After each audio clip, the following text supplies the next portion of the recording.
Bonjour tout le monde, je m'appelle Michel Angelier et encore une fois, soyez les bienvenus à l'entrevue. Depuis plusieurs années, on entend parler du fameux vieillissement de la population, sans se sentir vraiment concerné, comme si c'était bien loin devant nous, cette réalité-là.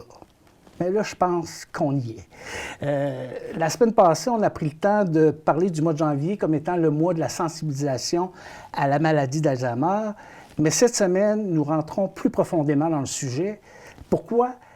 Bien, parce qu'il paraît, selon certaines études, que d'ici une quinzaine d'années, les personnes qui seront atteintes d'un trouble neurocognitif vont doubler. D'où l'importance de parler de toute l'offre de services disponibles sur le territoire. Alors, cette semaine, nous allons accueillir M. Bernard Babin, qui est le directeur général de la SAGIM, plus concrètement, la Société Alzheimer Gaspésie-Les-Îles. Merci beaucoup d'avoir accepté notre invitation. Hein? Bien, ça me fait vraiment plaisir. Parce qu'on trouve très pertinent de vous avoir, justement, pour la fin du mois de la sensibilisation, surtout avec les données que vous m'avez données, là, il faut en parler encore davantage. Ouais. Mais avant de rentrer dans ce qui est proprement la SAGIM, la Société Alzheimer Gaspésie-Les-Îles, parlez-nous donc un petit peu de ce qui vous a amené à rentrer en poste en 2011 comme directeur général. C'est intéressant de voir le petit parcours qui vous a amené là. Oui, bien, si on pourrait faire un parallèle. Moi, j'avais commencé j'ai étudié au cégep à Rimouski en administration. Donc, de prime abord, les chiffres m'intéressaient beaucoup. Puis, avant de commencer à la Société Alzheimer, j'étais dans une autre organisation communautaire avec une association de personnes handicapées en déficience intellectuelle, la FAC. J'ai fait ça une douzaine d'années. J'avais aimé ça. C'était une belle expérience pour moi. Puis, de fil en aiguille, j'ai commencé à prendre goût peut-être au territoire de la Gaspésie-Les-Îles. Je trouvais ça intéressant. À mieux connaître, hein? À mieux connaître notre région.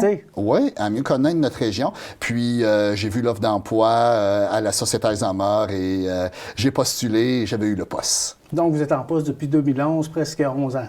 Oui, exactement. Et Dieu sait que dans ces 11 années-là, pandémie incluse, les défis, ça manque pas. Hein? Vraiment. Il y a beaucoup de gens qui connaissent la Société Alzheimer, la SAGIM, mais d'autres moins. C'est-tu possible de nous faire en quelques mots là, un petit résumé de c'est quoi la mission ou la vision de l'organisme, justement? Là? Qu'est-ce que ça fait? Bien, la vision, ou plutôt la mission, c'est qu'on travaille avec deux types de clientèle. Premièrement, bien, les proches aidants. Les gens qui vivent avec une personne qui a des pertes cognitives. Et on offre également des services aux gens qui ont des pertes de mémoire. Là. C'est qu'autant la famille, les proches, que la personne atteinte, les services sont là pour eux, dans le fond. Oui, exactement. De façon systémique, là, avec le système familial et tout ça. Oui, chaque année, on rencontre à peu près là, 750 familles là, sur le territoire de la Gaspésie-Les-Îles. Incroyable, hein? Oui, c'est quand même assez gros. La Société Alzheimer est quand même bien positionnée au niveau de la région. Ça a toujours été une priorité d'être vraiment là, régional. On a 6 points de service en Gaspésie et 1 aux Îles-de-la-Madeleine. Oui, c'est ça. Puis de ce que je connais de la région, chaque point de service a sa réalité souvent bien à lui, là. Ah ben oui, parce que... Le territoire, la démographie, tout ça, là, c'est différent. Oui, parce que sur le territoire de la Gaspésie, ben, on pourrait dire qu'il y a plusieurs sous-régions. Oui. Hein? Si on parle du secteur Rocher-Percé versus la Haute-Gaspésie, ben c'est pas... Hein, quand on dit c'est deux mondes, c'est pas pareil. Donc, moi, l'observation que je vois, c'est qu'à l'intérieur de notre propre région, il y a plusieurs là, petites régions. Donc, c'est intéressant. Ça nous permet de rencontrer toutes sortes de gens. À la Société Alzheimer, bien sûr, on a des activités de financement, donc beaucoup de bénévoles aussi qui sont avec nous. C'est une belle organisation, là. On le voit, on sent la passion. Mais avant qu'on parle de tous les services, moi, je dois vous dire qu'en faisant ma recherche, j'ai été agréablement surpris par 2 services qui, selon moi, sont assez nouveaux. On parle ici là, de stimulation à domicile, qui est pour les personnes atteintes, et on parle aussi de musicothérapie. Le programme s'appelle Musique et mémoire. Moi, quand j'ai lu ça, j'ai fait « wow, wow ». Parlez-nous un petit peu de ces deux services-là. Notre programme de musique et mémoire existe depuis à peu près 5 ans. Oui, c'est encore nouveau comparé à d'autres services qui sont là depuis longtemps. C'est une musique qui est adaptée en fonction de la personne atteinte. Donc, pour qui lui rappelle des souvenirs d'antan. Parce que, bon, à un moment donné, plus que la maladie avance, plus que les gens vont se souvenir de leurs souvenirs là, quand ils étaient plus jeunes. Donc, on parle vraiment c'est un service spécialisé en musicothérapie pour leur rappeler des souvenirs. Là, qui est vraiment adapté à eux. Là. Ça peut être une musique qu'ils ont dansé lors de leur mariage. Ça peut être... Et là, de l'écouter, le souvenir, ça se peut qu'il y ait un souvenir qui vient avec ça. Un souvenir, souvent, ça va diminuer l'anxiété. Okay. C'est plaisant. Puis la stimulation, dans le fond, c'est d'essayer de garder le plus longtemps possible leur force. Bien, absolument. Oui, puis pour votre autre question qui était au niveau de la stimulation à domicile, on l'a développé dans le cadre de la pandémie. Là, on ne pouvait plus avoir d'activité de groupe. Donc, on a dit, tiens, on s'essaye pour faire de la stimulation à domicile. Donc, c'est avec nos animatrices qui sont à la Société Alzheimer. Y aller au domicile des gens, c'est des blocs d'à peu près 2-3 heures.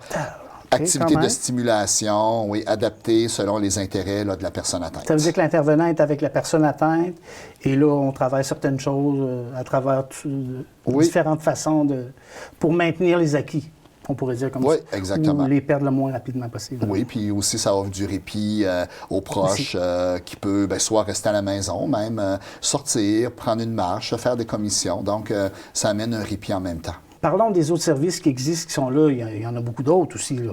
Ah, bien, notre service principal, c'est vraiment le soutien psychosocial là, qu'on offre là, aux proches aidants. Ça, c'est plusieurs milliers d'interventions par année, soit à domicile, soit par le téléphone, soit que les gens viennent nous voir à notre bureau. Donc, ça, c'est quand même un service important. Bien, il y a tout aussi les cafés-rencontres, les groupes de soutien qui sont là depuis plusieurs années. Là. Les groupes de soutien, c'est quelques individus qui se rencontrent, qui se soutiennent entre eux, dans le fond. Qui est de mieux placé que quelqu'un qui vit une réalité pour conseiller une autre personne? C'est un peu ça le principe, oui, c'est ça. Puis ça, c'est un besoin là, que les gens ont de se confier entre eux, de s'encourager, qu'ils vivent un peu la même réalité. Oui, et ça fait une différence. Oui, ça fait une différence. Puis il y a également aussi les thématiques aussi qui peuvent avoir un sujet particulier lors des groupes de soutien. Là. Donc, on apprend, on fait des connaissances, mais en même temps, on peut partager notre vécu avec d'autres qui vivent des situations qui se ressemblent beaucoup dans le fond. Oui, exactement. Fait que ça, c'est très réconfortant aussi. Oui, bien c'est sûr que ça peut faire une différence, de savoir que tu n'es pas tout seul qui vit cette réalité-là, parce que faut pas se le cacher, lorsque la maladie avance, bien, le proche aidant doit s'occuper de plus en plus de la personne atteinte. Oui. Donc, ça veut dire il va passer plus de temps à la maison, donc moins de social, moins de sorties peut-être au resto. Donc, lorsque les gens viennent avec un groupe de soutien, bien là, c'est des beaux moments de partage. L'intervenant qui travaille pour vous fait aussi sûrement la connexion, des fois parce que le CIS est impliqué aussi avec la personne. J'imagine que c'est un réseautage aussi pour faciliter aussi. Oui, absolument. Au niveau de la Société Alzheimer, bien, notre partenaire, que ce soit financier ou notre partenaire qui nous donne le plus de coups de main dans la concertation, c'est le CIS de la Gaspésie. Ouais. Avant, on parlait beaucoup de la marche pour l'Alzheimer. Moi, j'ai entendu ça souvent. Ouais. Puis, c'était une activité de sensibilisation. Et aussi, vous m'avez dit, pour aller chercher des sous de financement. Oui. Mais, bon, comme rien n'est tout blanc, rien n'est tout noir, la pandémie a quand même eu des effets positifs de ce que j'ai lu, puis vous a quand même obligé de bonifier un petit peu votre événement annuel qui, maintenant, si je ne me trompe pas, s'appelle le Défi Alzheimer. C'est bien ça, oui. Parlez-nous un petit peu, s'il vous plaît. Oui, bien, la marche Alzheimer existait, là, selon moi, au moins 16 ans. Ça a toujours bien été. C'était gros. C'est un gros événement. Notre équipe passait beaucoup de temps à organiser cet événement-là.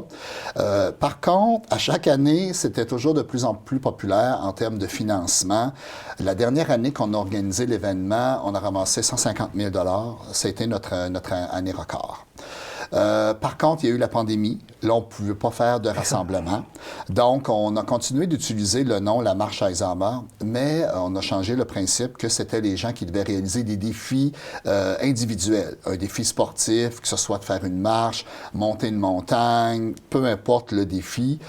Et ça avait bien fonctionné, même qu'on a récolté là, jusqu'à 170 000 170 000 Incroyable quand même, hein? en C'est un peu sur le 2021. principe des bercetons dans le temps et des tricotons. Là. Je tricote 12 heures, tu me donnes combien de l'heure, puis les gens donnent des sous à la personne qui réalise leur défi, dans le fond? Oui, c'est ça, mais beaucoup plus des filles, par contre, au niveau sportif. Sportif. Fait qu'à ce moment-là, on a dit, bon, OK, on change complètement le nom de l'événement pour Défi Alzheimer. Et on a décidé de changer également l'événement, au lieu que ce soit au mois de mai, comme on a connu dans les marches Alzheimer. Le Défi Alzheimer, c'est au mois de septembre. Alors, quelqu'un qui veut s'impliquer, qui veut participer au défi, communique avec vous, puis vous l'enlignez, comme on dit, dans la façon de faire, puis tout ça. Puis... Oui, on les donne les informations, tout ça. Puis l'année 2022, bien, ça a été vraiment une année, une très bonne année. On avait près de 200 personnes qui s'étaient engagées à faire un défi et on a récolté 162 000 là, quand même. Là. C'est important. Puis ça permet à des gens qui ne sont pas trop à l'aise dans des gros groupes de faire leurs choses individuellement, mais de contribuer quand même à la cause. C'est ça qui est intéressant. Oui, puis ça a été apprécié parce qu'avant, la marche Alzheimer, bon, c'était le dernier dimanche du mois de mai, c'était une marche. Des fois, ça ne donnait pas à tout le monde dans l'horaire. Donc, le défi Alzheimer, maintenant, les gens ils ont tout le mois de septembre pour réaliser leur défi. Pour terminer, on va y aller avec un sujet un petit peu plus difficile que j'ai abordé en début d'émission, c'est le vieillissement de la population. On a quand même 2-3 minutes pour en parler. C'est quelque chose qui vous préoccupe beaucoup, hein? Oui, bien, c'est préoccupant. Il ne faut pas se le cacher en raison du vieillissement de la population. Le vieillissement, c'est mondial. Au niveau de notre région, bien, ça nous touche beaucoup, on sait. Hein, oui, il y a des jeunes familles qui arrivent, il y a encore quelques enfants, mais on sait, hein, il y a beaucoup de baby boomers, il y a beaucoup de gens à la retraite. Donc, on vit qu'une population vieillissante. Et qu'est-ce qui nous adonne avec les statistiques, qu'est-ce qui nous préoccupe, c'est que d'ici 15 ans, en raison du vieillissement de la population, bien, le nombre de personnes atteintes de la maladie d'Alzheimer va doubler. Qu'est-ce que vous faites présentement? Vous essayez du moins, bien, vous le faites à tous les jours, essayez de minimiser, pas de minimiser, de réduire l'impact. Ouais. Qu'est-ce que vous faites? Vous cognez aux portes, vous parlez au gouvernement, vous... Ben oui, tu sais, on dit on cogne aux portes, c'est quasiment ça, là, dans le sens que nous, on est déjà en contact. Faut brasser la cage un peu, là. Oui, sans dire qu'on brasse la cage, on est en contact régulier avec le CIS de la Gaspésie pour leur montrer aussi les chiffres, malgré qu'ils le savent, là, le vieillissement de la population. Donc, on est déjà prêt d'essayer d'augmenter nos budgets. On travaille sur un plan d'action avec le CIS, déjà pour prévoir les prochaines années. Fait que ça, je suis content. On a une bonne réception du CIS. Ils sont vraiment à l'écoute. Par contre, le financement reste à être bonifié, là. C'est ça qui... Être à l'écoute, puis le suivant... Ça ne veut pas dire que le financement suit automatiquement, mais bon, c'est un premier pas. Oui, puis on le prévoit, là. Puis même le CIS essaie de voir avec le ministère qu'est-ce qu'on pourrait faire, tout ça. Fait que ça, je suis content là, de ça.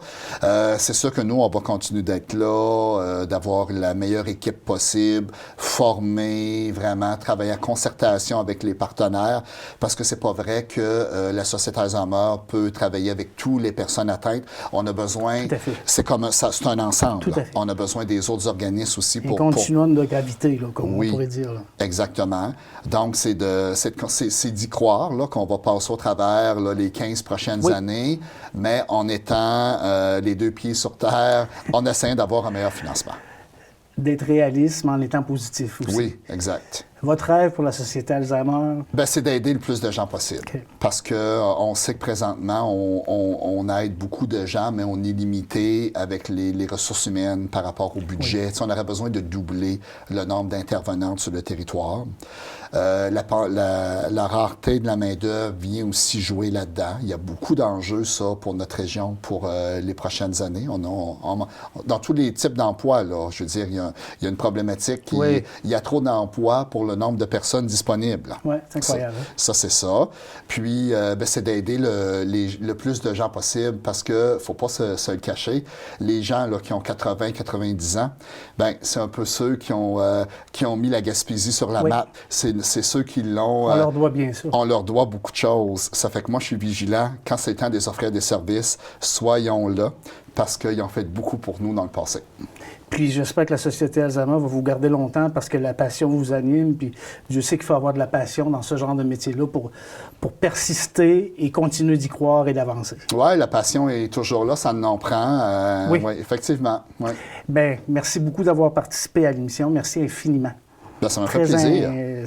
Voilà. C'est ce qui m'est fait à l'émission. Merci encore une fois d'avoir été à l'écoute.